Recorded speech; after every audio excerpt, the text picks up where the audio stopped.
आजम जी, अजमल जी। Madam आपका बहुत बहुत शुक्रिया कि इस इम्पोर्टेंट बिल के ऊपर मुझे बोलने का मौका दिया। मैडम पूरे हिंदुस्तान की बातें सारे साथियों ने कर ली। अब हमारे आसाम, चूंकि मैं आसाम से आता हूं, आसाम की 3-4 समस्याएं मैं बोलूंगा, ज़्यादा टाइम नहीं है। 1 नंबर फ्लड है आसाम में, एक देव बना हुआ है ब्रह्मपुत्र मैडम, और इसके लिए मैं 3 मरतबा से MP हूँ, अभी चौथा इंशाल्लाह आएगा और फिर मैं आऊँगा आपके सामने जीत के। तो फ्लड और इरोशन का मसला जो है वो आज तक नहीं हल पाया वहाँ, और उसको पूरा जल्द से जल्द किया जाए। उसके लिए फाइनेंस मिनिस्टर कुछ पैसे ऐसे रखे कि कुछ तो इसके लिए करे।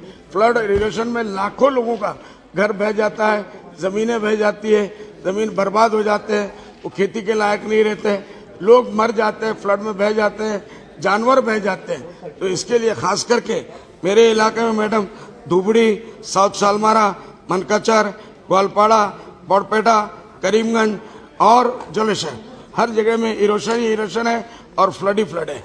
नंबर 2 मैडम, सारे ही लोगों ने कहा है कि प्रधानमंत्री जी ने ये ऐलान किया था कि मुसलमानों के एक हाथ में वो कुरान देंगे और एक हाथ में लैपटॉप देना चाहते हैं, मतलब मुसलमानों को शिक्षा देना चाहते हैं, सबका विकास, सबका साथ और सबका सम्मान देना चाहते हैं। लेकिन इससे पहले की गवर्नमेंट ने माइनॉरिटी के फंड के अंदर जो बजट रखे थे उन सबको तकरीबन इस सरकार ने खत्म कर दिया। ये क्या जुल्म है मैडम, कैसे ही अच्छा आगे बढ़ेंगे। कल इनको आप अगर बिल्कुल पढ़ाई नहीं देंगे, शिक्षा नहीं देंगे, तो ये क्या होगा? यही बच्चे कल जो है चोर बनेंगे, कोई और कामों में लग जाएंगे, क्योंकि आपने उनको शिक्षा नहीं दी। इसलिए मेहरबानी करके इस माइनॉरिटी फंड के अंदर मौलाना अबुल कलाम आजाद साहब का, जो आजाद साहब का सपना था नेशनल, उसको भी पूरा करे, उसको फिर से जारी किया जाए, ये मेरा डिमांड है। और स्कॉलरशिप जो बंद हो गया उसको इमीडिएटली चालू किया जाए, ताकि ये बच्चे भी मेन स्ट्रीम के अंदर आए और पढ़े, कॉलेजों में, यूनिवर्सिटी में जाए और रिसर्च के अंदर आगे बढ़े। नंबर 3 मैडम, के हमारे आसाम में इस वक्त इस सर्दी में, यहाँ से बहुत ज्यादा सर्दी है मैडम, हर तरफ इलेक्शन चल रहा है, उच्छेद उठा देते हैं लोगों को।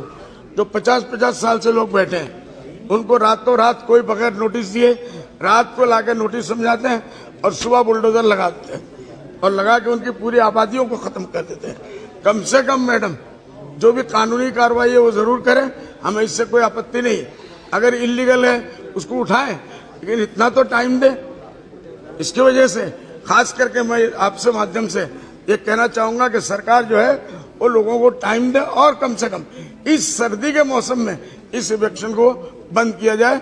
उसके बाद आप कानूनी साथ, 1 मिनट मैडम, उसके बाद हमारे आसाम में टी गार्डन, आप जानते हैं पूरी दुनिया आसाम की टी की चाय को पीती है, उसके लिए। लेकिन उनके मजदूरों को जो बुरा हाल है मैडम, उसके तरफ प्राइम मिनिस्टर को और प्राइम मिनिस्टर को भी आपके माध्यम से ध्यान दिलाना चाहूंगा कि हमारे टी गार्डन के लोगों को ख्याल किया जाए। उनको कोई फैसिलिटी मैडम नहीं है। उसके बाद एक और हमारे यहाँ आसाम पानी की जगह है, फिशरमैन हमारे यहाँ है, जिनको हमारे यहाँ आसाम में माईमाल कहते हैं, उनकी भी हालत मैडम बहुत खराब है। उसकी तरफ भी सरकार को ध्यान देने की जरूरत है और उसके लिए कुछ फंड देने की जरूरत है। मैडम एक ही Shri B Mahtab ji, please madam, बस एक रहेगा जी। उसके बाद आसाम में ये जो फ्लड और इरोशन की वजह से मैडम किसान बर्बाद हो रहे हैं।